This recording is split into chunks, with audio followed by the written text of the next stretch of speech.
BBC's correspondent based here in Bangkok. Obviously, we've all been very busy with the incredibly important historic events that have been happening here in the city for the last 2 weeks. It's quite good to be able to go back to some of the long-term issues confronting this country and this city. A little bit before we start this event, in keeping with the tragic times and the loss of His Majesty King Bhumibol around 2 weeks ago, the club has decided next week to screen a documentary that was made about the royal family a very long time ago. It was actually made by the BBC. It's called Soul of a Nation, and it's a very interesting and useful historical film. It's really worth coming to have a look at His Majesty the King and other members of the royal family fairly freely engaging with a media team who followed them around fairly extensively. It's an interesting film because of its time. It was when the communist insurgency was quite strong. There were real fears about the long-term stability of Thailand, and that was certainly a factor in having the film made at the time. It was made in 1979. It is of its time. It has a rather strange, almost quite formal delivery by the great British actor Sir John Gielgud. But you will see the King, the Queen in particular, Princess Serinthorn and other members of the royal family quite freely mixing with the film crew and talking to them. And you'll have a chance to hear one of the only occasions, I think, where the King was actually asked quite pointed questions by David Lomax, who was a very prominent BBC journalist, current affairs journalist at the time, and he asked sometimes, occasionally, quite tough personal questions, and certainly questions about King Bhumibol's own feelings about what the proper role of a king was in modern-day Thailand. So that will be at 7 o'clock next Monday on the 31st of October. Many of you will have seen parts of this film that have been uploaded to YouTube. We will show you the entire documentary. There's some very lovely filming, particularly of the royal ceremonies at the time, and lots of film of King Bhumibol when he was out visiting his many projects around the country and projecting his great interest in development to some very far-flung regions. So do come to that if you can. Let's get on to tonight's panel discussion. I'm letting our panelists finish their meal here, and I'm sorry to start a little late. This is a fascinating topic. Anybody who's lived in Bangkok for a while will be aware that as a great city with a great river running right through its heart, most of the time, many people, particularly foreigners living in Bangkok, will be scarcely aware that the river is there. It is a neglected resource. Of course, the river was the reason that Bangkok was established in the first place, and it made it a very natural trading post. Was good for transport up country as well, using the river. But the river has been really neglected. Development along it has been very piecemeal. Some of it has been decidedly unsympathetic.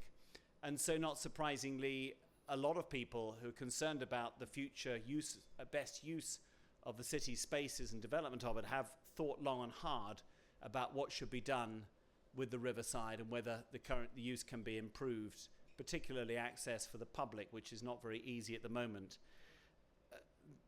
Rather suddenly last year, we had a proposal come forward initially from General Prawit, the Deputy Prime Minister, then taken up by the Bangkok Metropolitan Authority, for a quite dramatic development project, essentially establishing a walkway and cycleway built out into the river along the current riverbank, which is essentially split up between different private properties and hotels. It came quite suddenly. The Bangkok Metropolitan Authority passed on the project had it developed by the King Mongkut Institute of Technology in Ladkrabang, and it has been fairly controversial. Now, for this program tonight, I should tell you, we've invited the BMA to speak, and they declined. We invited the King Mongkut Institute to come, and they initially accepted, and then told us that they didn't have permission to speak. The BMA has put a leaflet down at the door explaining the thinking behind its project and defending it. Normally, our preference would certainly be to have panelists representing those who are putting forward this project actually speaking that has not been possible, and we even shifted the date of this program to try to accommodate them, but unfortunately none of the people advocating this project has yet been willing to come out and speak at the club. But we do have an extremely distinguished panel of architects and urban developers here who have thought very long and hard about this project, and I'd now like to invite them, if you could come up and sit at the desk here, ready for your speech. I'm just going to introduce them one by one. The first speaker is going to be Yossapon Boonsom, who is a landscape architect, director of the Shima Corporation Company. And he's also been the co-founder of perhaps the most active NGO or group of people advocating a more sensitive development of the project, the Friends of the River project. Next to speak will be, Yossapon, please sit here. Next to speak will be Duangrit Bunnag, a very well-known architect, and who has some decidedly pronounced views on what's going on at the moment and what should happen to the river. And last and certainly not least, Vichai Tantrativud, who is the president of the Thai Urban Designers Association, but he's got very, very long experience in the field of urban design, and he's been stressing to me, and this has been popped up on a number of social media conversations I've had, this is an issue of urban design, ultimately. Architects have fantastic ideas, but in the end we have to be thinking about proper urban design, and it's something that Bangkok hasn't had much of, so we're very pleased to have Vichai, who's spoken out frequently about how best to deal with this extraordinary resource of this river that runs through the heart of this wonderful city. Yossapon, I'll let you start first of all, please, and I think you've got a PowerPoint presentation to show us. Thank you. Hi, good evening, everyone. It's a real honor for me to come and talk to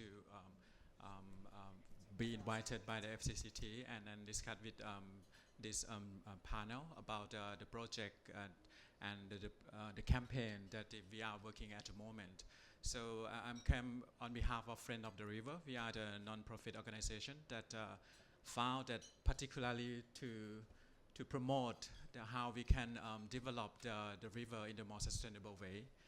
I think most of you has been here for some times, and you might notice that the river has been changed. And this is a diagram developed by the professor from Chulalongkorn University, and he showed us that in the past the river is much wider because most of the people live on that settlement. And then after the modernization, we start to build up this concrete wall. And this concrete wall is to prevent the city from flooding, because we're no longer living with water anymore and we're afraid of a flood. So this flood wall is make the river narrower. So the river is shrinking, and people start to fill up this gap between the land and the water and make their own settlement. And then this project from the government is going to make the river even narrower. It's going to have this kind of a promenade for 10 meter built up inside the river itself. So we no longer have the river like what you might have seen in the postcard, but this is our real river with all of this concrete wall built up at sometime at 2 or 3 meter height. Depends on the level of that river bank. And then you can see on the right hand side, once you build up that concrete wall, they no longer have that water settlement. So the people start to fill up this land and creating quite a lot of problems with that new settlement. And this is the way of people living along the river. So they need to climb up in order to get to their own house, or in order to get to their boat. So the view from the people living behind the wall is going to look like that. Some people send me the photograph. So Bangkok is no longer the water capital, and we are living in a very dry city, and we are afraid of flood. So we are living just behind this concrete wall. So from these maps, you can clearly see that the river is narrowing because of that concrete embankment, and we no longer have that riparian or natural habitat area between the land and the water. So we are losing most of this, some of the fish, and urban ecology is no longer there. And look at the future challenge that most of the city around the world, especially in this part, are facing. Bangkok is one of the city that is going to be flood in the next 10 or 20 years because the land is subsided, but the sea water is rising. So this is one of the biggest challenge. But the Prime Minister went there to see this. You might have seen that before. This is a Hans River, the Hans River in Seoul City. So the government got an idea that why don't we have this kind of beautiful landscape along the river like the Hans River, but the context is totally different. I just read an article from one of the article online, and they said right now the Seoul government or the Seoul Metropolitan Authority try to put a lot of budget in order to bring life back to the Hans River.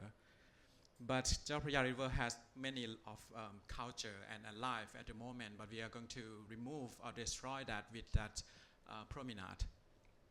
And the Hans River has, they have about 1 kilometer in width, comparing to the Chai Phraya River, which has about 200 or 300 meter. So the Prime Minister went there and he announced the policy on the 6th of November during the Bike Festival, because bike is become the big things in Thailand for the past 2 years. And he got an idea of how in constructing this bike lane along the river. And it is going to start from Rama 7 Bridge all the way to Bangkok, which all totally will be 57 kilometers, so about 25 meters on each side. So the first phase is going to start from the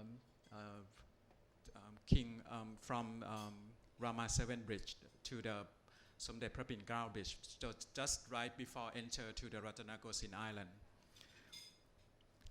So like you see it, this is the most updated drawing provided by the King Mongkut Institute of Technology. So it's about 10 meters in width, and it's going to be on the concrete structure, and it's going to take the load of the fire engine, and it's going to shrink the river by 10%, because so it's going to be like 10 meter on both sides.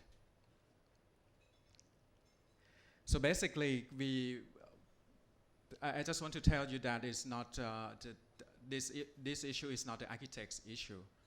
It's the issue of all Thai citizens, because it's about questioning how the government carry out this policy. It's a public policy, and it need to be transparent, and it need to be clearly what is going to be done for our future, by not looking just a top-down approach. So I think the first question is that why do we need to have this kind of the promenade? If you read the paper provided from the BMA, it's propaganda, right?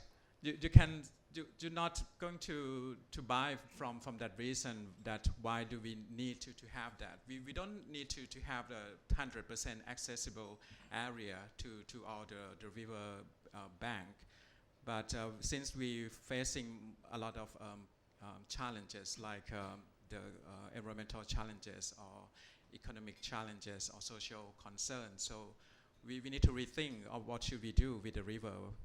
We shouldn't come out with the only alternative.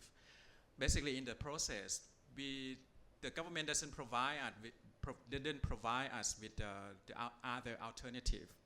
It's only this promenade that is going to be the project that can revitalize the river. But actually, there are other alternatives in revitalize the river. And from this picture, you can clearly see that the rivers will be shrinking by 10% of that promenade.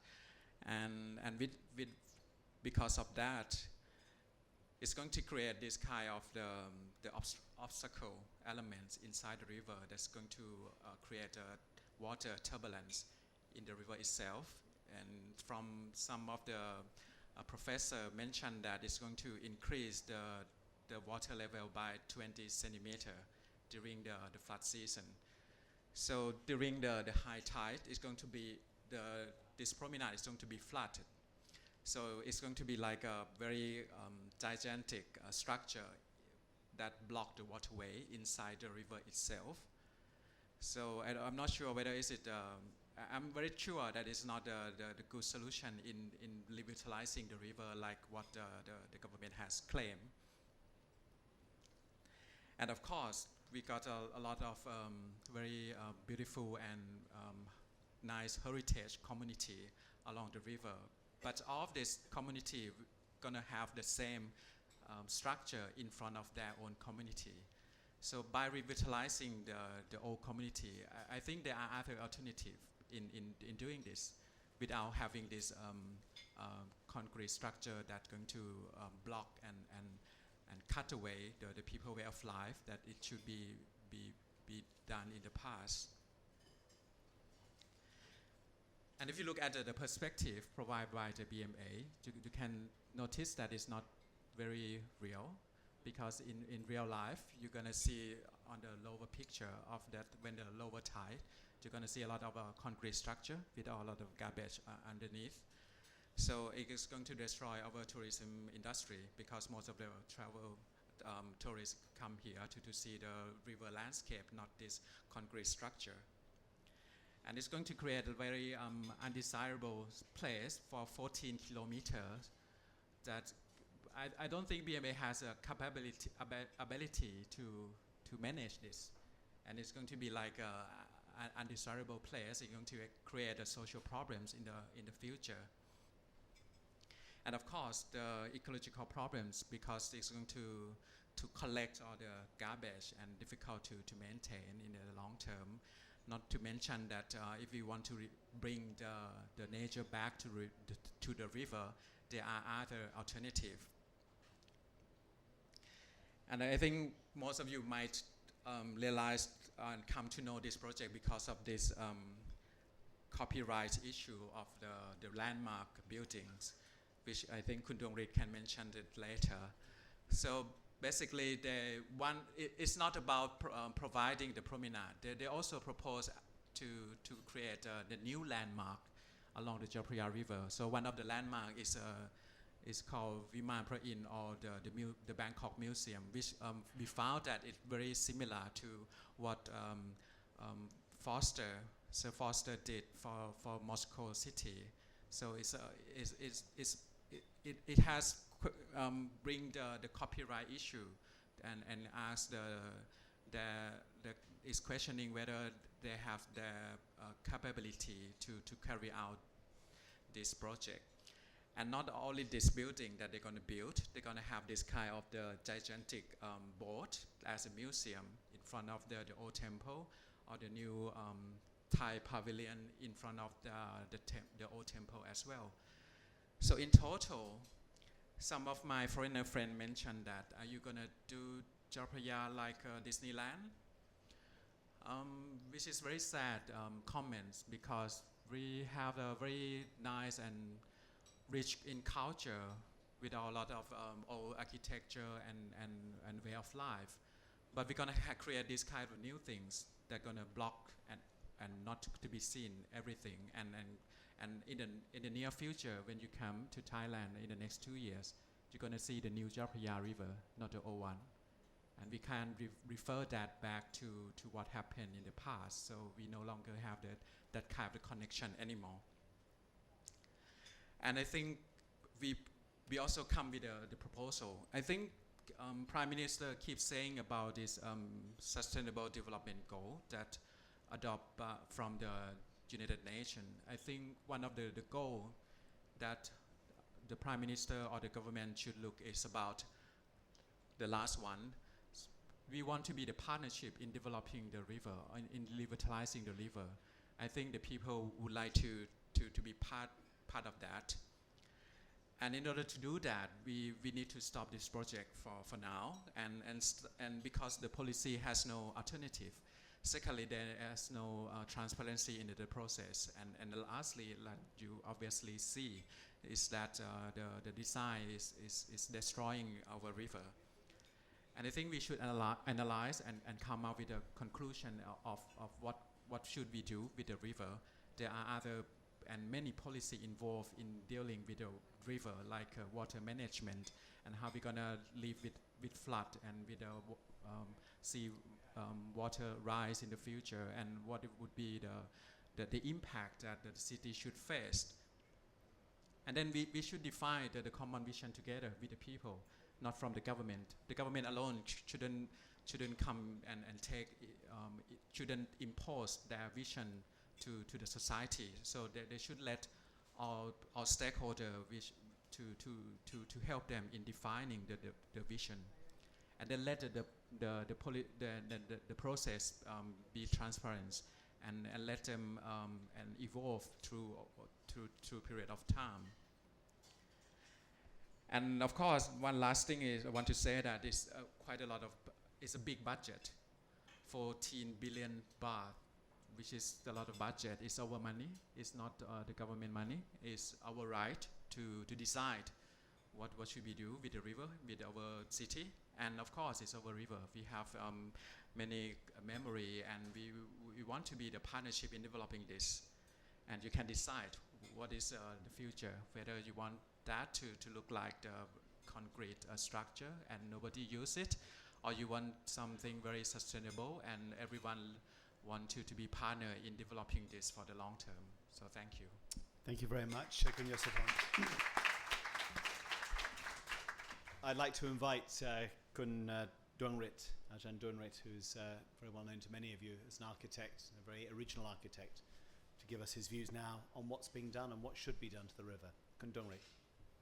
Thank you. Thank you for inviting me here. I didn't have any slide. All I have is attitude, so I'm trying to get away with that.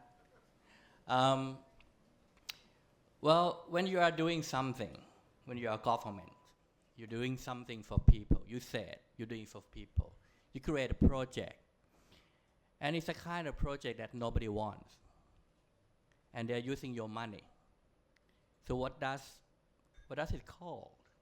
What could it be called? It's a corruption. It's the whole thing about this project is corruption scheme. There's no doubt about that. They want to use your money, build something, so they get a piece of it. Well, there is some of the project in this country, long before this project that happening from time to time. That seemed to be like a good project. And there has been a debate, like open debate, whether it's right or wrong. And we have a freedom to debate. Sometimes we go to the parliament to get more debate. And it could be discussed whether we like it or we don't, or we want it should be done or not. Unlikely, this project is zero debate. They have full authority to authorize the project and do it at the time that has been least of the discussion about the project from the people. So there is no doubt about it. There is one way you can have a conclusion to it. It was done because of the money, and it's not for the people. That's why I'm rejecting it.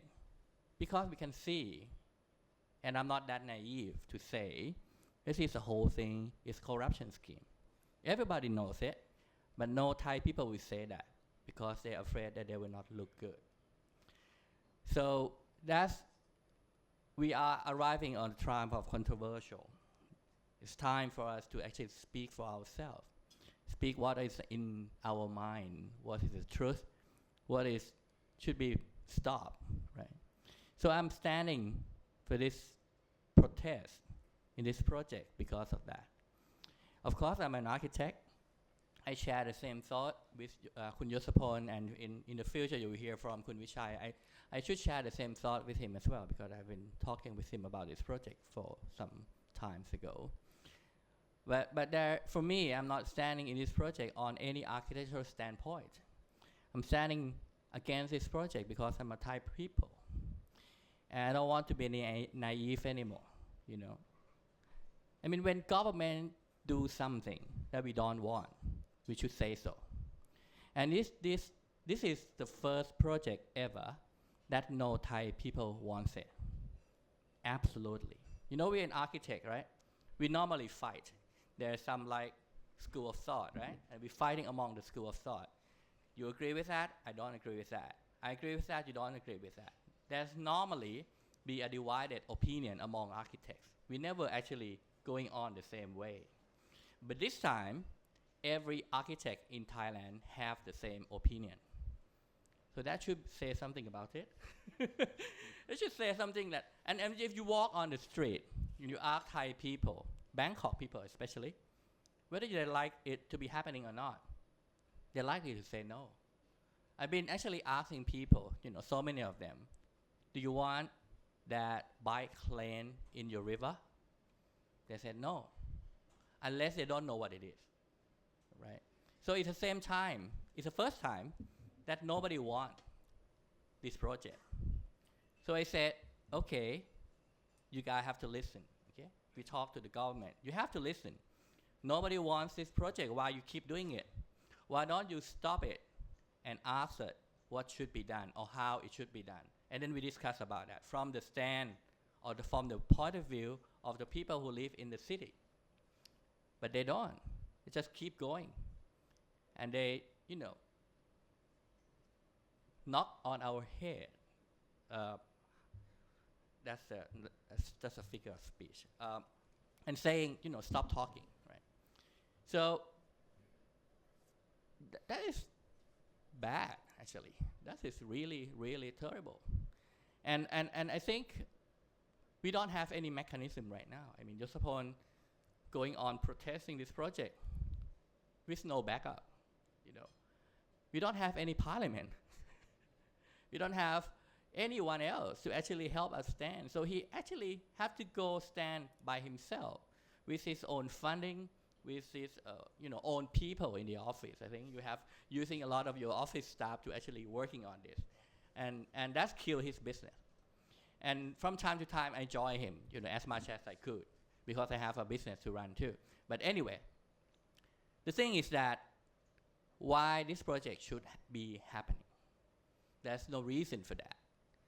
There is no point of making this project happen. Nobody wants it. It doesn't do anyone good. So why they keep on doing it? And they're doing it quite fast.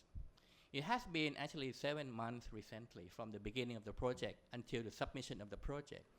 Can you imagine the project of this magnitude has been studied, under the study, only 7 months? It should take years. It should take like 2 years or 7 years, you know. The project of the similar kind in other countries would take years. And they will involve a lot of people within the project. But this is not happening in this project. They want to do it fast. They don't want to hear us. They don't want to see what we were talking about. They don't want to listen.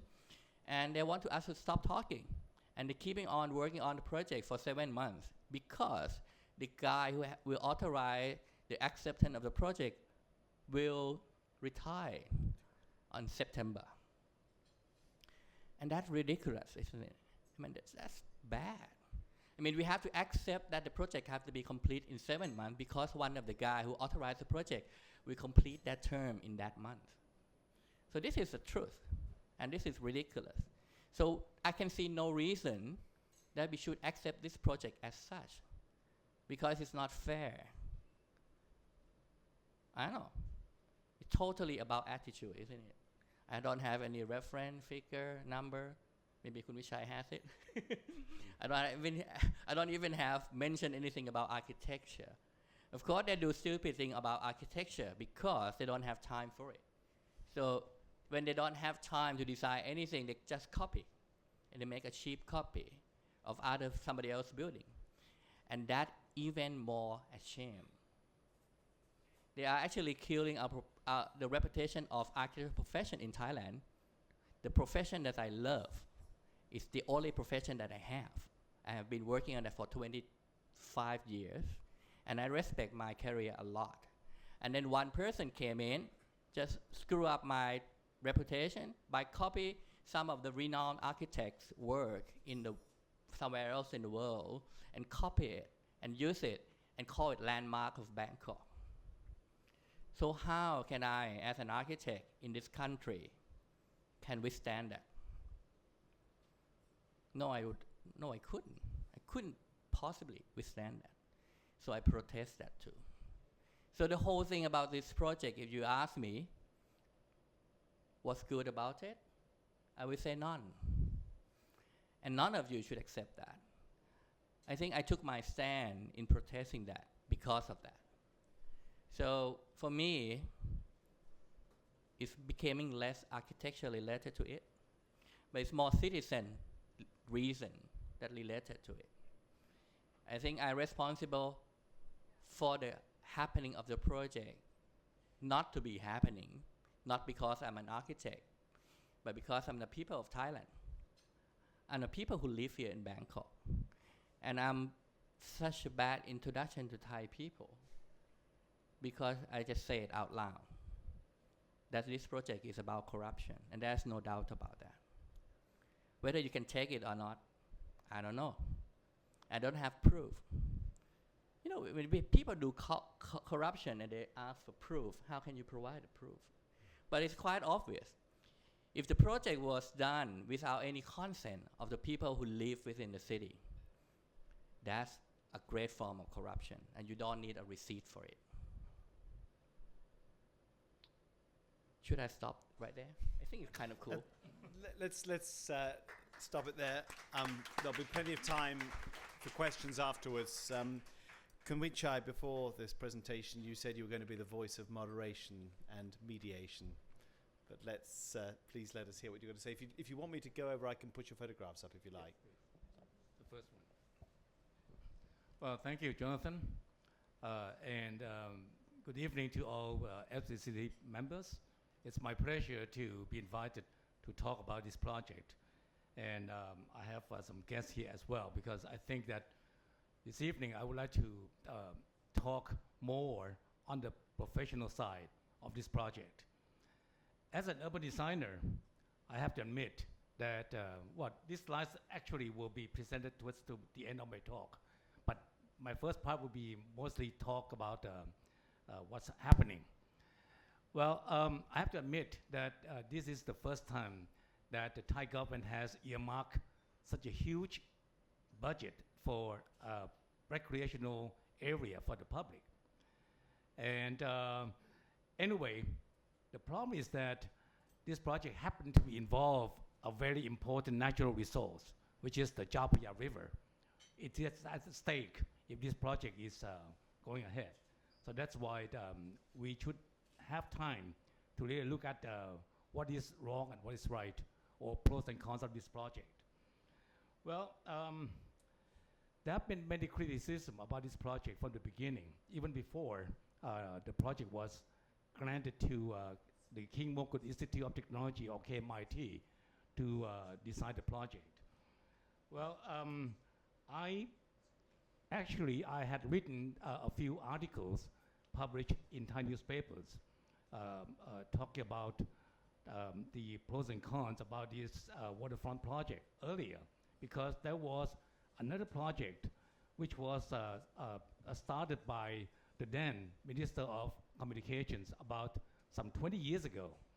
He was proposing even a bigger project, which was a huge highway to be constructed along the Chai Phraya River, all the way of the Chai Phraya River, not just the 14 kilometer, which is supposed to be this first stage. Then I put another writing, which was an open letter to the Prime Minister. It was also published in the Thai newspaper, asking him to delay the project because it should be more time to consider this project. However, the project was given to KMIT to design, and then I stopped because there was no point to try to delay the project anymore, but is to follow what's happening. Recently, the Architects Council of Thailand, or ACT, with 4 professional associations in architecture, namely the pure architecture, the urban design, the landscape architecture and interior design. We sat down together and tried to put up the different recommendations that we would like to present to the government if we are called upon, which we expect that will happen sooner or later. The recommendations that we would like to propose to them, some of them would be like this. Well, first is that we agree with the waterfront development project, but we disagree with the process of planning and design, which are not right on the technical side and on the professional practice side. The second is that we do not agree with the TOR, or terms of reference, which involve several points. First is that it stated that the project has to be a roadway of 14 kilometers from the beginning. And this doesn't make sense, because such a project should be started professionally by doing the feasibility study, then followed by the public hearings of people who live around the area and the communities as well, to listen to them what they really want. And the last thing is to put up a comprehensive plan to say that which areas should have the water side roads or not, or what should be put there instead of just a roadway. So that is the thing that we just do not agree. The second disagreement on the TOR was that the project will be built on the river, just about 3 meters away from the banks. And it has to be 7 to 10 meters wide all the way. And the reason why it has to be 7 or 10 meters, because it has to accommodate fire trucks. And the last thing was that it takes only 7 months for this project to complete, which we think it's impossible for insufficient time to really get the public hearings of the communities and for the people, and also from the committees or the country as a whole.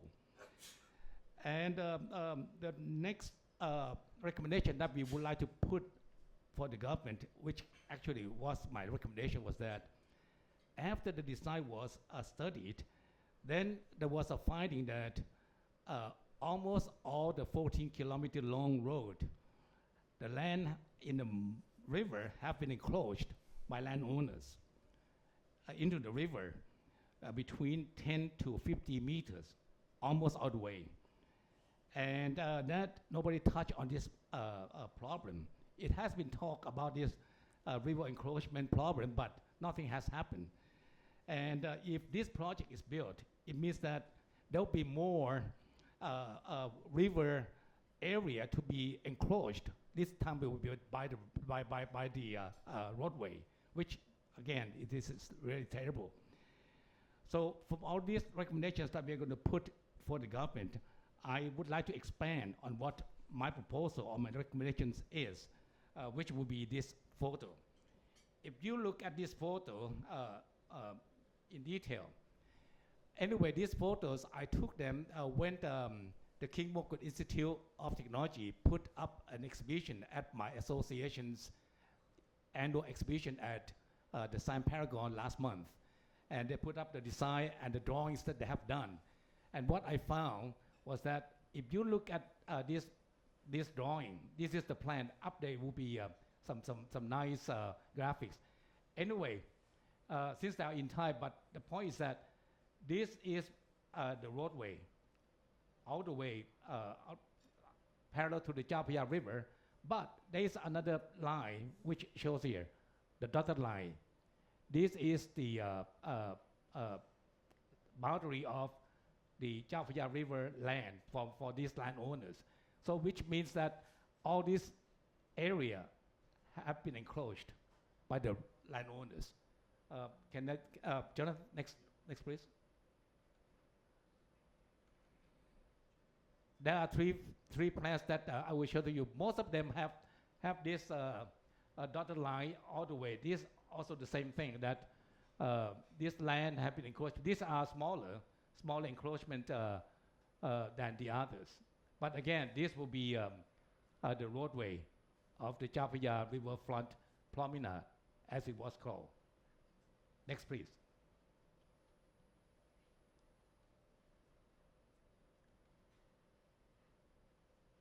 This is the last photo, and you will see that this is a very big encroachment. This is a temple, and this dotted line is the boundary of the private land. So this whole area have been encroached. We found that I found that many temples have already encroached into the river area quite a lot of spaces. And you can see that if this roadway is built, then more land area of the river will be taken away. Anyway, I come to the conclusion that, well, from the studies by the KMIT, there are some good points. The first is that now we learn what happened to the communities, and that there are some awareness now that Thai people start to aware about the riverfront access, and that there have been studies with the local communities about what they really want, although they're not really professionally done in such a short time, and that the encroachment can be really used for the future.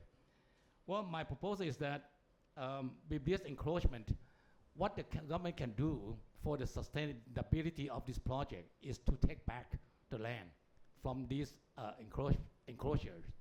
And it can be done in several ways. Of course, I mean, the government can't just call the land back and take them back right away. It may need time. And especially the land of, let's say, the public area, more like public area like temples, that can be taken back and start to build something over there. The rest can be, say, done by lease the land to the local landowners for a certain number of time. But then there will be a specific time that when the government will take them back. Well, I say sustainability because I'm sure that everyone here knows that the problem with global warming, the water level is going to rise.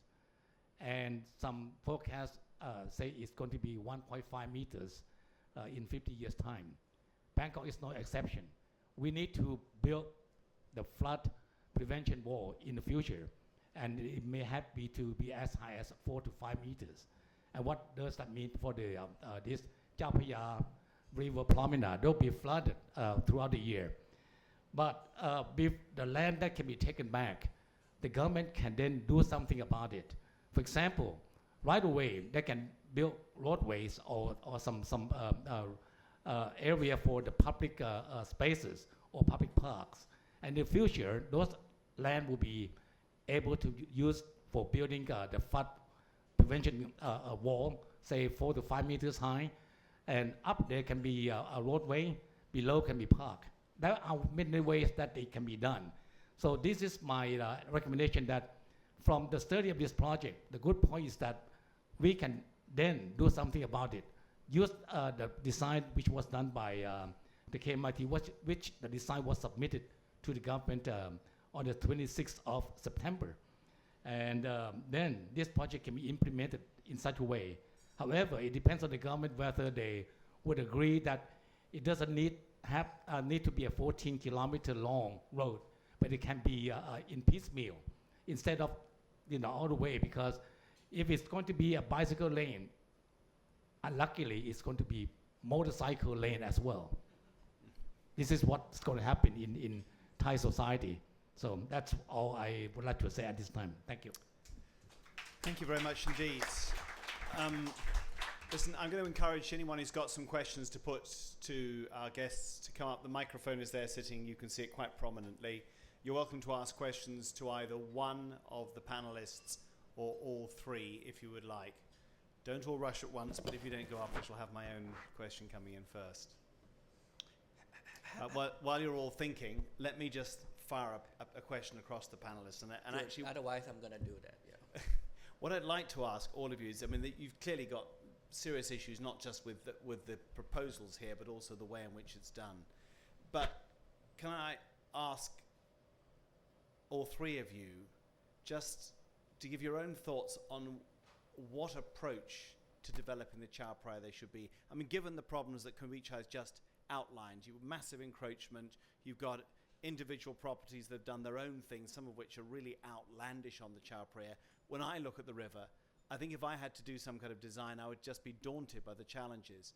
Do you have your own ideas about the beginnings of an approach that a responsible city government can take to start improving public access to the river?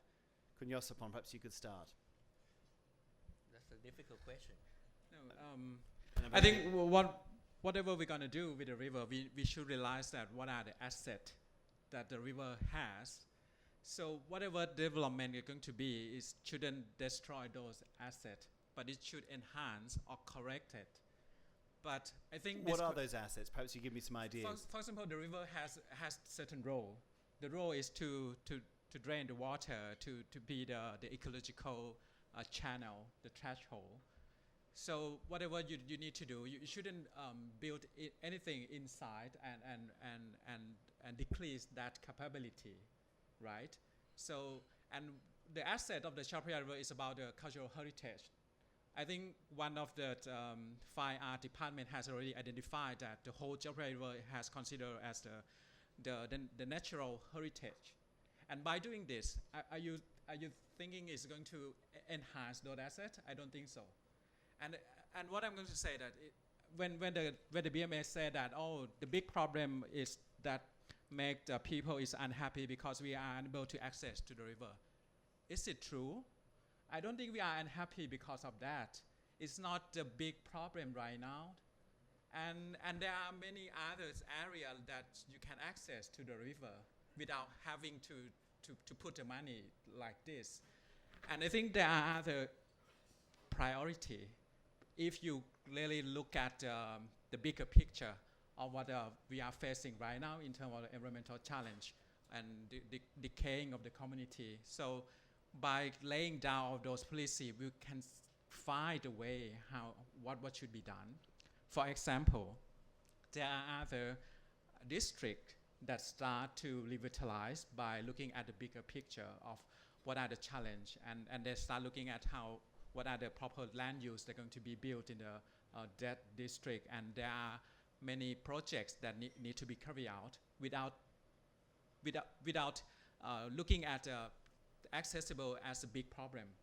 So by putting the accessible as the main priority, you're gonna it's kind of the illusion that you're gonna see what are the real problems of the river and the district, and you're gonna see and you're gonna build what the thing that the people don't really need it. And like for example, Talat Noi has their own heritage, and the people there doesn't want to have that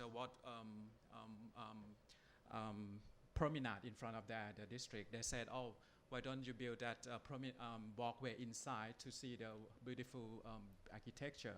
And they said, oh, you can access by certain point. So that is their own solution. But you look at Kadijin has an existing promenade, so they want to beautify or revitalize that, and they do with their other program as well. So different district has their own heritage and their own asset. So we should looking at that as a bigger picture, and then we look at then you can find a solution. I don't think we are. I think at first I'm as a landscape architect, I can very quickly draw what it should be done, right? But it's not about designing the promenade or designing the accessibility point.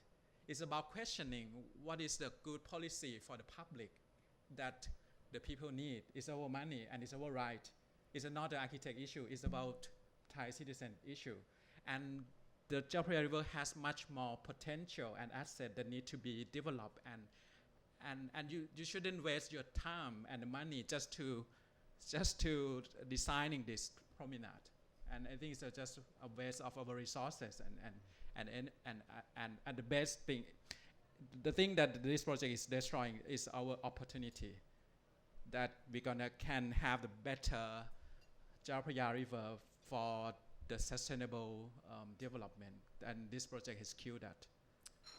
Ajahn Duangrit, your own thoughts about how to approach this great resource? Well, technically, I'm not Ajahn.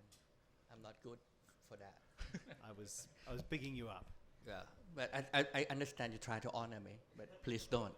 The thing is that this is a very bad question, Jonathan. And I tell you why it's a bad question. Because you are leaving to me to say what to be done to the river. So you're doing the same thing with BMA doing. And it shouldn't be. I mean, it shouldn't be me who's saying what I'm going to do with the river, because whole thing was wrong in the first place because of that. I should ask you, what do you want for the river? I mean, I can't tell you what to do with the river, but you have to tell me what to do with the river. So, I mean, all architects have this similar problem. They call God complex. You heard of that? Okay. So they think they can do everything and anything, right? Can't you? But no, I don't want to. That's the whole point. I want to listen. So if you ask me what I'm going to do, the first thing is that I'm going to be listening, which I think very crucial. You have to be listening to the people on the river, what they want. You have to be listening to everyone in Bangkok, what they want for the river. Is that true that you don't have an access to the river? I don't think it's true.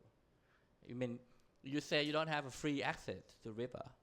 Whether it's not is true, nobody can answer that, even BMA. They never have made such an assessment, how many people want to be on the river and how many people who can't. So the whole thing, the whole idea about, myth about the river cannot be accessed is still the myth. And, nobody can tell you for exactly how many people need to be on the river and they can't. So maybe we don't need to do anything with the river except for the flooding. And maybe we have another way of solving the flood, right? I have a different idea from Ajahn Vichai about flood. We don't have to build wall, even though it's a 4.5 meter. There's another way, which would take like 2 hours lecture to tell you that. But there is a way to preventing the flood into the city without building that bloody wall, okay? So there is a way, but you have to understand the nature of the water deeply. So we just can't think like an engineer. We have to think cohesively, like an architect, to solve the problem. I'm sorry, but I'm still stuck about the fire truck thing. Did you notice that in his? I did, yeah. Yeah, you see the fire truck? I saw it. And in the TOR they mentioned the fire truck. I just realized why they need a fire truck. Why they want this way to be able to access by the fire truck. Because there's a good reason to buy more fire truck. You see, the BMA, they love buying fire truck. They're like 500 fire truck unused in stock already. I don't know what they have to do with this fire truck. I mean, we have 500 fire truck in Bangkok sitting in the garage. Like, we are one of the most equipped with fire truck in the world. But we don't use it. And they plan to build a road to put more fire truck in so they can buy more fire truck. I just realized that, So, that's very funny, isn't it? But you can't, if you pay tax, you can't laugh. No. I think that's it. Can we, Chai, your thoughts about the best approach from here? Yes. Well, the project was labeled Chai Phraya for all. And the president of KMIT came to give talk to the public that, we do not have access to the riverfront like in Venice. For the Thais and even the government officials who have never been to Venice will be misled. The riverfront that he mentioned was the ocean front in Venice. But along the canal in Venice, they were covered or they were blocked by all the plazas, only limited areas that can be accessible to the canal. The same thing as Bangkok with the Chai Phraya River. It doesn't need to be 14 kilometers continuously to be approachable by Bangkokians. Well, in my recommendation, I said it doesn't need to be a continuous way. It can be built right away on the land that can be recalled by the government. I just do not agree that even 1 square inch of the Chai Phraya River will be used for constructing anything, even for the public recreational area. And it can be solved by this land to be taken back by the government. There was a very nice fair end of last year in December. And I don't know if any of you have been there. It was a fair at this Bangkok Dock near the Taksin Bridge. And that Bangkok Dock has only about 200 meters wide, fronting the river. And the place was turned into a kind of a fair started by this group of newly graduate urban designers from Chulalongkorn University. And it was publicized through social media. And there were lots of young people there. I hardly saw any, older generations. Anyway, my point was that with that 200 meters width towards to the Chai Phraya River, there were thousands of people who enjoyed the riverfront. So it doesn't need to be even the 1 kilometer to be accessible for the Bangkokians to enjoy the riverfront.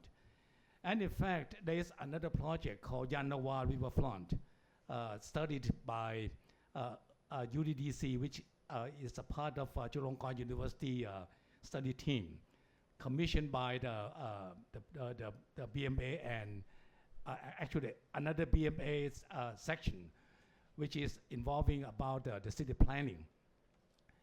And they study this land area along the river for 1.2 kilometers. It covers the temple of Yanawa, the Yanawa temple, and and then this Bangkok Dock, and also the new project which is under construction. I think it's called the Country Group Project. There will be 2 hotels there and a condominium, together 1.2 kilometers. What I found was that because, again, they try not to create any resistance from the landowners, so they need to build some of the area into the river, again, about 6 to 12 meters into the river, which, again, I disagree with that. But with that 1.2 kilometers, it can accommodate tens of thousands of people to go and enjoy it. And also, economically, that area is located right in the hub of the city. People from Sathorn, from Silom, from Sriwong can go and enjoy there. But this 40-kilometer stretch, hardly any big communities are located there. So if they are built, again, the problem is that who are going to use that promenade? This is a big question. Because if they do the study, this feasibility study, then they will realize that it's no point to be over there. Thank you. Thank you very much. I mean, just one point. I mean, recalling as a journalist, having dealt with the community in Pom Mahakan, which is being also redeveloped. I remember going to interview earlier this year the bank BMA, and they could not explain to me any reason really why that community had to be redeveloped. There was no compelling reason. I mean, the park that they wanted to build there, this is a community next to the fort along Mahachai Road, next close to Panfa, and they're knocking down a very old community because they say they want to build a park there for tourists. They've actually got quite a lot of space around the old fort, which is available anyway, and they literally couldn't come up with an answer. And I wonder what does it say about what's going on in the BMA, that they're taking up projects like this, but don't appear really to have very much conviction about the reasons to do it. I mean, you must have dealt with the BMA before. Perhaps you can unravel the mysteries a little better than I can. You want to answer that? It's for me, right? Yes. Of course it's for me. I guess. Well, they are very famous, government. They are very famous of building things that you don't use. So this is quite normal. They will build something that you don't use. We can make a list, like a long tail list of things that they built and we can't use in this city. So that's quite normal. But what interests me is that, I want to tell you this is very interesting. You know how King Mongkut Institute of Technology Ladkrabang got the project in the first place? But the project went on for the competition and nobody go for it because everybody knows this is a bad project. So they have like an open calling for bidding, for designing the project, and nobody go for the bidding, just one company. The company that already prepared in the document for the TOR, for the term of reference, which is totally corrupted, right? I mean, they are the guy who coming in for the bidding, but they already prepare a document for a term of reference. So actually, they are, like you're doing the examination, and you create the examination, and you're answering the examination yourself. That's ridiculous, isn't it? So that's the company. Okay, I can tell you name later if you're hungry for that. But then, because they sense that this is not quite right, one company go for the bidding, so they cancel the bidding. And nobody actually going for the project, right? So later on, the rector of the KMITL, he came in, he stepped in and take on that opportunity. But without the consensus of architectural school of KMITL. So actually, technically, he did it on his own, using the whole university as a shelter, okay, as a armoring, something that protect him, right? So that's the whole idea of how they got into the project in the first place. So I don't know what BMA is thinking. They're thinking about how can they build something easily into the river because they don't have to reclaim the land. And the massive size of the project of 14 kilometers will be delicious for them, okay? And they don't have to actually reclaim the land at all because it's built into the river. And like Kun Vichai said, this project has been going on for like ages. Actually, it came from Kun Thawit Klin Pathum, which is like long time ago. Vinay Sompong, yeah. It's long time ago. It's been going on like continuous conversation. Actually, the last Minister of Transport, Kun Chachat, what is this position? Chachat. Chachat. He was Minister of Transport. Yeah. Okay, and he's a friend of mine. So he mentioned to me about this project once, and they said, if you actually insist on doing it, you have a fight with me. So he canceled the project. So I mean, this project is not surprising. It will come up when the time is right. Every time in the history of Thailand, so it keeps coming up. Sometimes like a road, sometimes like an expressway, and this time it's like a bike lane. Okay, so no surprising about that. It's just when we are weak, it will come, and it's a best scheme for corruption. As simple as that. So that's what they think. Well, I will say again that the King Mongkut Institute was invited, and obviously one would very ideally like them to respond to that statement by Kun Duangrit. Too bad they're not here.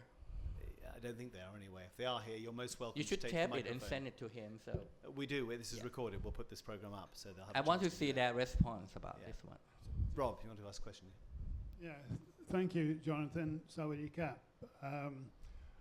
There's several things. Sorry, Jonathan, this may not just be quite a question. I'm Robert Kinnear, Alternative Innovations Conceptual Design. My background is a civil engineer and a water engineer.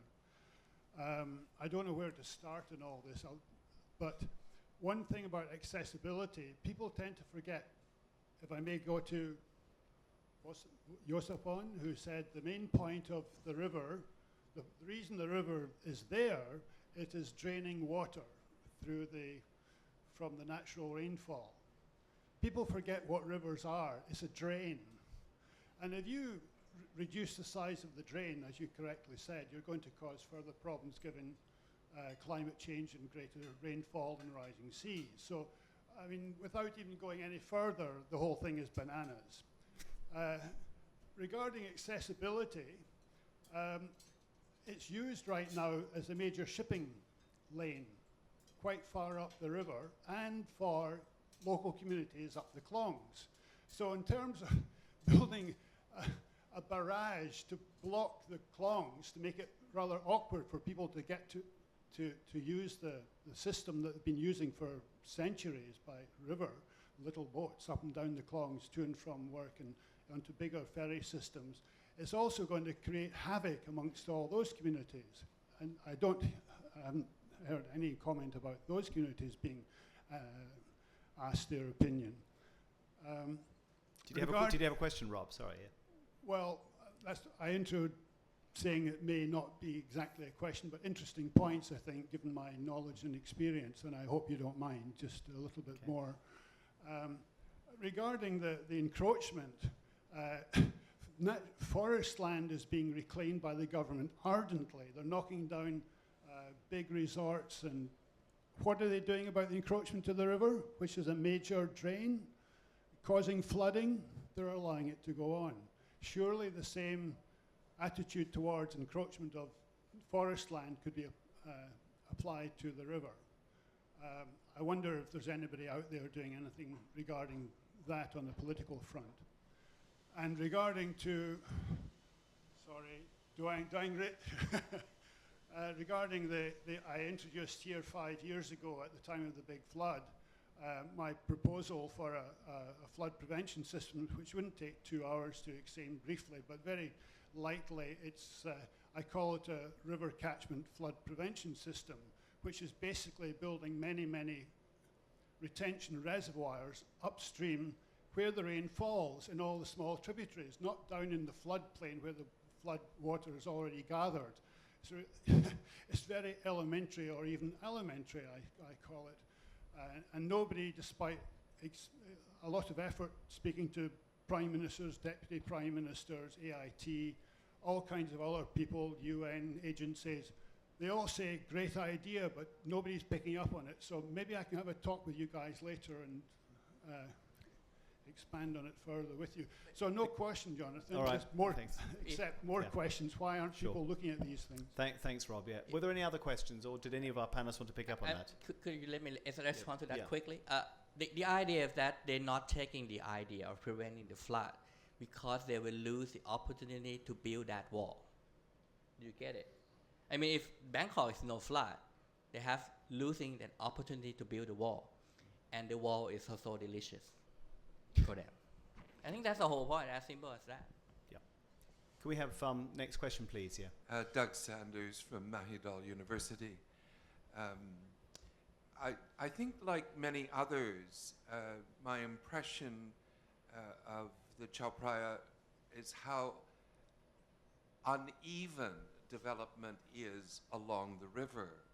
It's not that it's undeveloped. We, of course, have the string of big hotels, and we have Ratanakosin, and we now have that big development in front of the flower market that tries to look old. And we have Icon Siam, which is being built across the river. So, in fact, we have a piecemeal process of development which is going on. And it is bit by bit transforming the river. So it is not a constant, it is not a situation in which nothing is happening. I was impressed by Vichai's illustration of the encroachments, and there is in fact a couple of questions here, and this is not like reclaiming forest land from illegal use. This picture particularly was dramatic in terms of what appeared to be unreclaimable encroachments. Can you in fact reverse this pattern in spite of the fact that the encroachments are illegal? I pose this as a question. I think going up and down the river, that the reality of encroachment is actually quite clear, although I've never actually thought in those terms before. I think it's a big problem. Secondly, we have a big problem of roadways in Bangkok because of its history.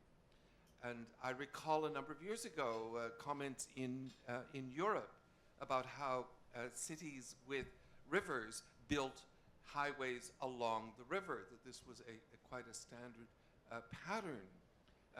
And it was to cope with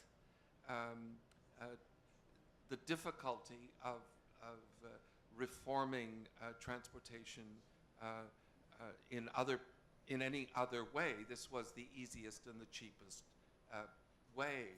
And this seems to be, is this really a key part of this project? That is a question.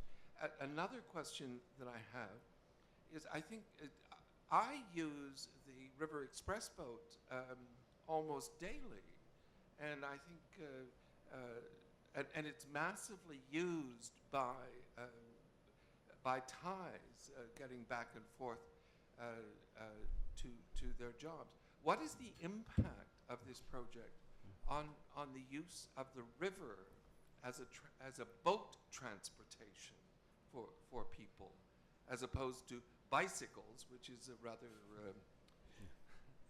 in my impression, quite a tourist event, which has sprung up. 3 questions. Yeah, okay, there's points. So first, obviously, can the land that has been encroached and is clearly very serious be or can be claimed back? Second, the idea of how much is highway development in Bangkok tied into the river, as it taken into account? The third, about the impact on river transport. Any of you can take those questions. Well, may I please, take can the be Chai, please. the Yeah. questions? Well, to answer about the encroachment problem, with this present government, there is a canal right in the city called Oang. I don't know if any of you have seen it. It's in Chinatown area. That canal was covered by stalls for like 25 years. And you wouldn't know that there was a canal there. Actually, when I was a boy, I saw that canal, and the canal's water was very clear. There were fish in the canal. Anyway, eventually it turned out to be dark ink and then covered by the stalls. And it was like that for decades. Then this government, because of its power, they were able to demolish all the stalls about 5 months ago, I think. If you go there, it's all clear up, and the canal was revived. Anyway, this approach is being done in other canals as well. I understand that there are 2 canals. One is the Ladkrabang Canal. Another one is Bang Sue Canal, being upgraded. They were not covered by the soil, but it was encroached, or they were encroached by villagers, and they built their homes along the canal banks. Anyway, they are now being moved up on the ground with the help of the BMA and public land owners, that they allow these encroachers to live there just as a very tiny units for them to live, and they agreed. So they're being revived. So it's being done. I can't say that the Chai Phraya River can be done in such a way. However, if you look at this encroachment ongoing, especially the temples, I'm sure that the temples would not as difficult as private land to be called back. Well, I said that not that they will be closed, but it's anyway the temple is already public land. People can go there, so the government can develop them more systematically instead of just leave them for parking, for example. That can be used another way of public spaces. Then, if the encroachers accept that it's not the land, and they can lease the land for a number of years, say 10, 20, or 30 years, and to be called back. That is being done throughout many forest area or upcountry area. Well, this is what's happening. However, the continuation has to be done, not just this government. It has to be written. And this is what happened to Mahakan residents, because they were actually paid to move out some 15 years ago. But the BMA, the next BMA governor changed because of the election or this thing. So he changed. He didn't move on the process of removal of the residents who were paid to move. So again, it has to be a continuation process. Then the transportation thing. If the Chai Phraya River can be combined into the transportation mode by combining rail, road, and waterways. Because if all the canals can be revived and bring the transportation along those canals again, and then connect to the river, there'll be more people to be able to travel along the waterway, both the canals and the river, combining with the rail, the elevated train, and I'm sure that the mass transit, which are being built throughout the city, will really help the transportation in the near future once they are completed, and they can be combined into different direction and using the same tickets, just like in Western cities. So this has to be done gradually. I'm sorry to say that we can't do it just like in any Western cities because of budget, because of the government, because of the election, all this process that are being done in Thai ways. Thank you very much, Kunwi Chai. Do you have anyone else who wants to ask any questions? Please go ahead, and please identify yourself too if you can. Good evening. My name is Nicholas Nihan. I'm from the Embassy of Belgium. I'm here primarily because I'm very interested in urban planning. I come from a city, Brussels, where we managed in the 19th century to push it under, underground. There is no river anymore in Brussels. There is a canal.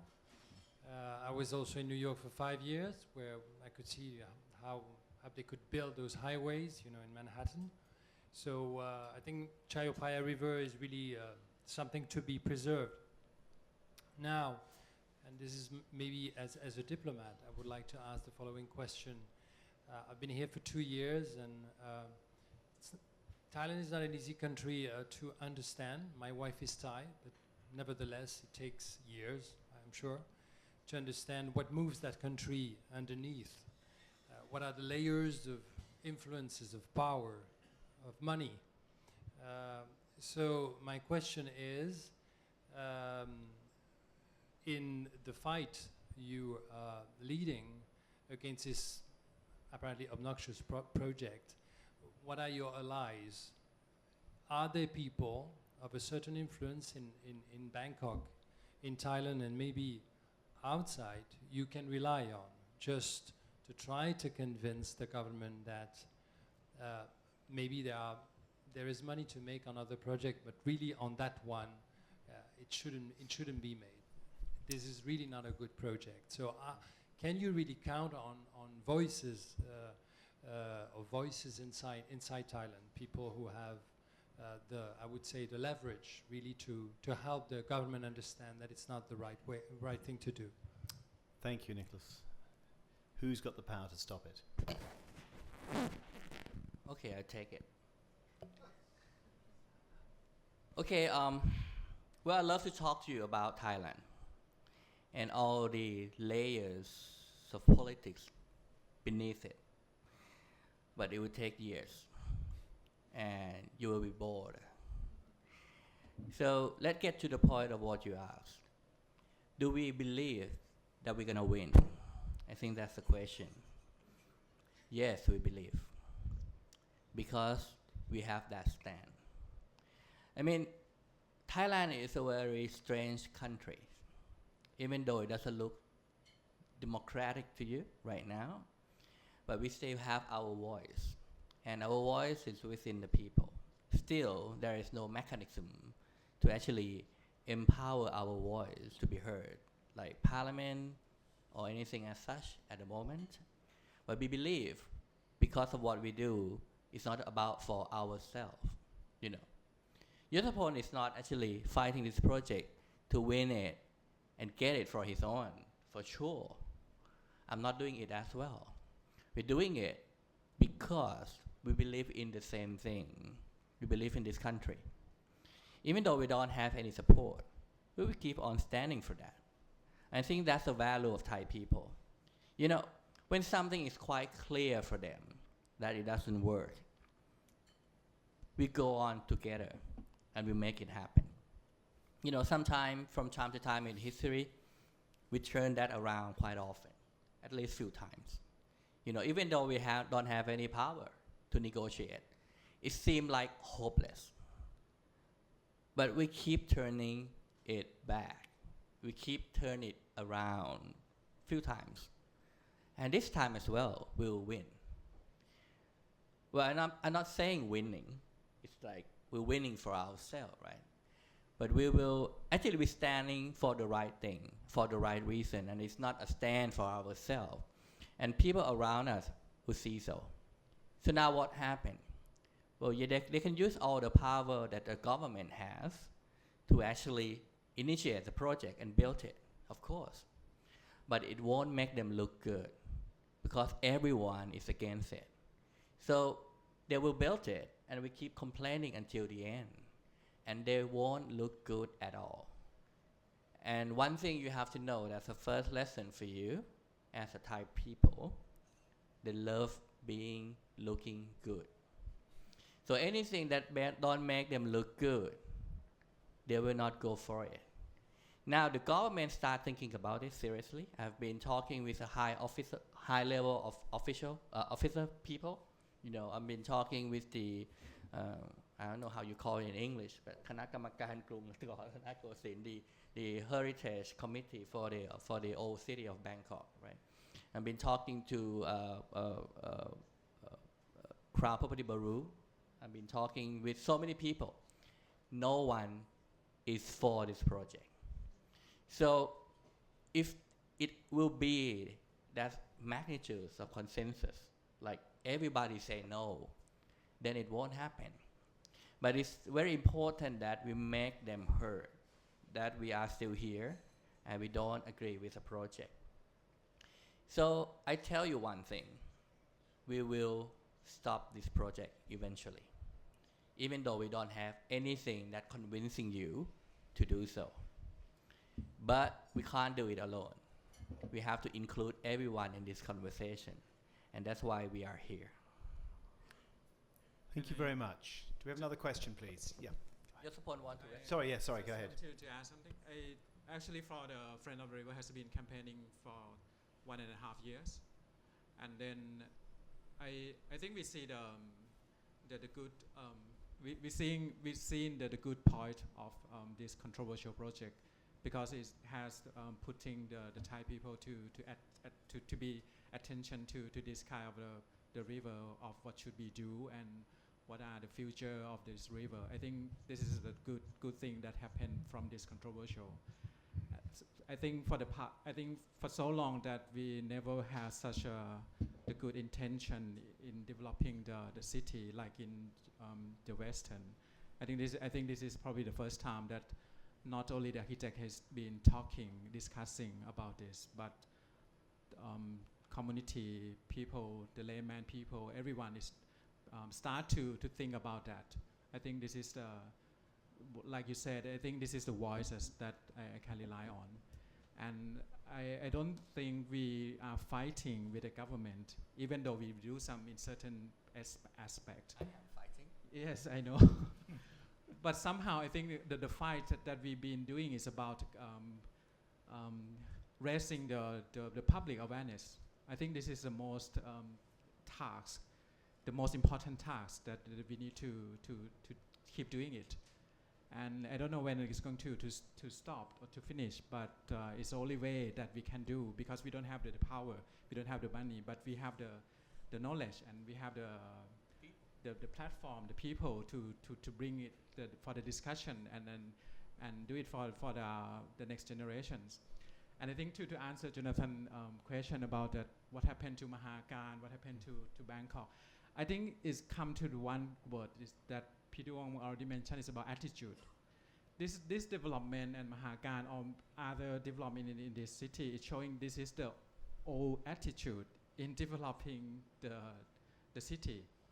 They're seeing the river as the elements, that's a physical form, but they're not seeing as a life. So they want to bring the people to see the river by looking at it, by destroy everything, by not aware that what they have been losing along the way. And like Mahakan, when you move the people out, there's no life there.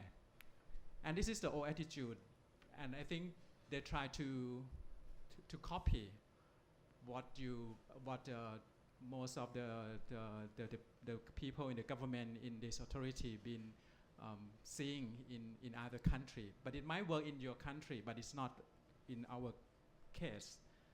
We have the life and rich culture. It's very complex, and you can't copy the thing that you did for Hans River doing in the New York City and put it here, and then can tell everyone that, oh, this is for the happiness for the Thai people. I don't think this is, we can accept that, because we know that it's not true. And the thing that is very disappointed with this process is that the government keep telling the people this is the best thing for you. But it's not true, because we know that there are other alternatives. And people in that area know that they should have also other alternatives. Do they have a choice? Do they have a chance to see that for their own futures? I don't think this I think this project has not opened that door for that alternative. I'm not saying that we can't develop any promenade inside the river or do anything. I don't think one thing that we are agree in common, that we want the river to be developed, but we want the alternative. We want a platform for the discussion, like this panel today. I think that the fight is for changing the people attitude, and I mean, it's not about me changing that attitude, but it's about learning from each other. So we're learning from your country, we're learning from our community. So this is the only way that we can move this country forward. It's about imposing a top-down attitude in implementing this project. So it's about questioning the way this government or other government or our previous government is going to has done for this country, and we are looking forward for the better future. This is for sure. Let's have the last question. Thanks. My name's Jeffrey Goddard. Occasional rides on the Chai Phraya have been helping to keep me sane since about 1980. I have a question about process. The two public hearings, how long in advance were they advertised? How many people attended? And how robust was the conversation? Can I? Yes, please, because you're obviously right on top of that. For you. Go ahead.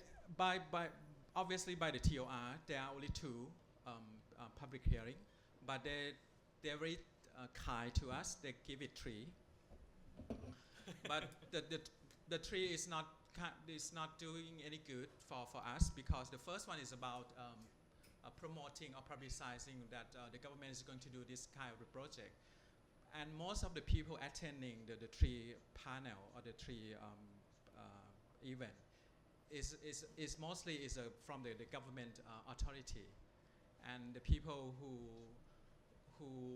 support this project. But I'm not saying that the people can't support this, but they're not involve various group of the people in that panel. This is one thing. Secondly, the conversation is not about giving or allowing the alternative. It's about promoting that, oh, this government is going to do this promenade. What do you think? So that which means the government has already decided that this project is to happen. What can I say? Even though the community might come to that panel and say, I don't want that, do they have another alternative? No. For the next or whatever session that followed that, they're going to come back with the same thing, but by reducing it, by making it more beautiful with more trees. But it's not a transparency process that we should have. I think this is very clear that the process is not done correctly or with very good with a good intention. I think the public hearing in Thailand just look like this. You have few people on the panel like this. You know, people sitting on there, listening, and they're talking. So it's more like public hearing me, not hearing them. Okay. So this is a whole public hearing in Thailand. So it doesn't matter how long they have been announced, or how long or how many times they're taking it, you know, the public hearing. But it looks like that. It's like public hearing me talking, not you hearing the public. Okay, so it's all look. I went to so many of that, and there will be like a good-looking guy, you know, sitting on the panel just like this and keep saying things that they want to say. And they will have like 10 minutes for the question. After 3 hours of bombarding the propaganda about how good the project is, and they will give you 10 minutes to asking the question, what kind of the public hearing is that? So that's the whole idea of public hearing they're conducting. I mean, that's Yeah. pity, isn't it? And the evidence that I can prove my point over is that how come for the you've been listening to the people, for all people, for the past 7 months, and how come the design will look exactly the same for the whole 14 kilometers? It's impossible because some people saying that they don't want it, they want something else, but how come it comes with the same, it's only alternative. And this is very ridiculous by it's like insulting the people by giving this, and they claim that this is a world-class project that they're going to give to the people, and they're going to attract many tourists. Because they want to buy the fire truck. Sorry, Vichai. Yes, please. Yes. Last thought. Well, on the public hearings, I attended the presentation of the UDDC's work on the public hearing on this Yanawa Riverside project. It took them almost 5 years to realize the project, and they did have several public hearings working with the local, with the communities, with the monks, with the landowners, with the business people around the area. And it's only 1.2 kilometers long. And they came up with the project which UDDC was strongly suggested that it should be built in that way, because all the locals did agree on that. So there are good examples that the government can follow. However, on this project, as our other panelists said, it was already there that they're going to build this roadway. And when they present the project to the community, they said, we have this, do you like it or not? Then they started to let's say, discuss about what the project looks like this and what you think it should be done, wider or narrower or whatever. So this is the way that these public hearings were conducted. And sadly to say, 7 months is very short. Can I add Yes, please. a Yeah. short one? If the KMITL guys come to this panel, they might say, oh, they already came down for 400 times to talk with the communities. But that 400 times is no point, because just showing the same, asking the same question of what you already decided on the project. And then, for example, when you go there for the first time, when doing with the community, of course, there will be some people agree on that. Some people might not agree on that. But you may need times to bring those people and to discuss with each other and see what are the alternatives in developing their own community or the riverfront. But those conversations never happen. So it's not called a people or public hearing or people participatory process. It's about, like P. Duong said, it's more like a propaganda, like you said that they're going to build. Right? Thank you. Yes. Okay, last question, please. Yeah. Yes, so my name is Ariane from the Bangkok Post. I would just like to ask, well, Kun Duangrit said that even if the project happens, people will keep on complaining. But from what we have seen, many decisions here will have irreversible consequences. So like for Pam Mahakan, it also has irreversible consequences. So do you have any legal mechanisms that you think you could rely on to prevent or delay this project from happening? This question is also to Kun Yossapon. Can you block it legally? Yeah, I can tell you first. It's a Architect Act. Actually, that's the first one. Actually, the Council of Thai Architect Council of Thailand actually handling that law. And the Architects Act actually allow person with a license only to performing the practice. Okay. So technically, we have two kind of license: personal license, just like me, and the company license. So in this case, KMITL doesn't have both. I mean, they doesn't have when you want as a company or as a body of business, you want to actually practice architect in this country, you have to apply for the license, isn't it? And there is a company license that you can apply for if you are a company. But now KMITL doesn't have any kind of company license to practice, so they are practiced illegally. Okay, that's one thing. The second thing, they actually accidentally copy somebody else's work, and that's actually wrong on the ethnic point of practice. I mean, there's a law in Thailand about architect, even though you don't believe it is. And one part of the law said, you know, like we, an architect, you can't copy anybody else's work. It's not, you call it unethical, right? Unethical, whatever. So it is actually breaking also the ethical law of the architects. So I give you two of that reason that the KMITL should be, the work they provided for the government will not be valid without the license. So they violate so many laws actually getting that work done. And when they do the work, they actually can't do the work because the architectural faculty doesn't support them. So they have to hire another firm from outside, which is a private firm, to do the job, all the design work.